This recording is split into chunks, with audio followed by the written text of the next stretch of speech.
Jai Shri Ram. Supreme Being, God, Supreme Conscious Entity, anything. This is the reason for the existence of the universe. For this, what is the proof? Let us come to this conclusion by logic, that is, scientific explanation.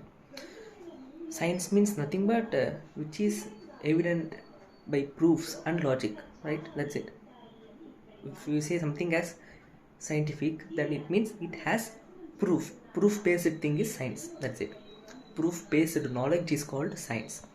So let us come to the conclusion that God exists by this logic. So in this world I have seen many things. We are seeing there is no thing which is without any cause. For everything that is in existence has some cause. If you take a tree, it has seed as a cause. If for that seed, another tree is a cause. If you take an animal, it has their parents as a cause. And if you take fire and smoke, the smoke is effect, whereas the fire is cause. If you take light has source, which is a cause. So some sun or fire or light, electricity, anything. For everything there is a cause. Without cause we cannot say anything. If we say something is without cause, then it is called as unscientific, because we are not saying anything without cause, because without cause nothing can exist, right? This is scientific view.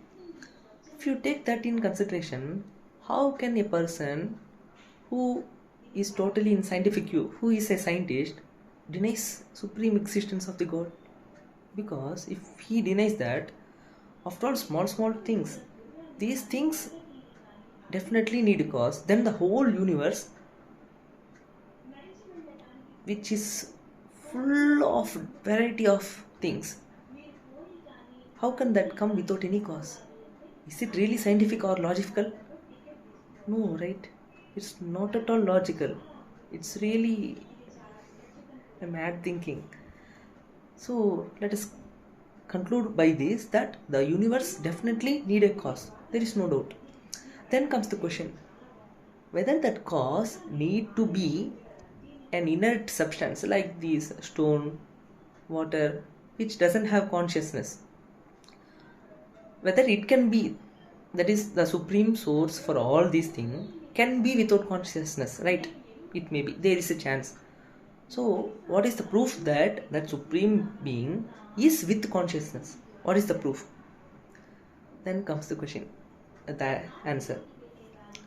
If the supreme person is supreme entity is without consciousness, then how come he become the first cause? Because the first cause means it should have some force by itself, that is, it should think to do something. If not, if some change occurs in the first cause, then there needs to be another cause for that, if it is inert, right? So the first cause should be of consciousness. It should have consciousness. Only then it can think and it can provide cause for all causes. Okay. Another example is the whole world, which is full of variety. Everything has its own nature, right? Everything. If you take from hydrogen atom to carbon atom, oxygen atom, everything, radium, like these atoms which are radioactive substances, the whole world which is full of variety. The nature, who is the reason for that nature? Because let us take an example. If we create something, for example a laptop, there needs to be an intelligence behind the design, right? Design comes only when there is a designer. Law comes only when there is a lawmaker. Law of gravitation, law of force of attraction, there are four fundamental forces, right? So for that, the law, how it's working, so the nature is also a law. Okay, so the nature of every atom is law. It's based on certain law only, right? It's exhibiting the same nature always. The hydrogen doesn't exhibit like atom, like oxygen or like another atom. It exhibits its own properties. So these are laws. So if there is law, then there needs to be a lawmaker. And if these are wonderful art, when there is an art, definitely there needs to be an artist.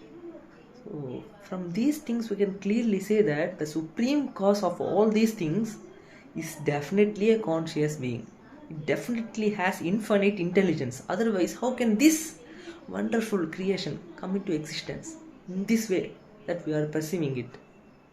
So this is clearly scientific proof that the supreme person who is full of consciousness is the source of everything that is in existence. Now another thing is, from this we can clearly come to conclusion that God exists. And now question is about the soul. I have posted my previous videos where there is scientific evidence of the existence of the soul, that is self, and also about the proof for reincarnation. Must see those videos, okay, because only then you understand the whole reality. Sarvam Sri Krishna Arpanamastu.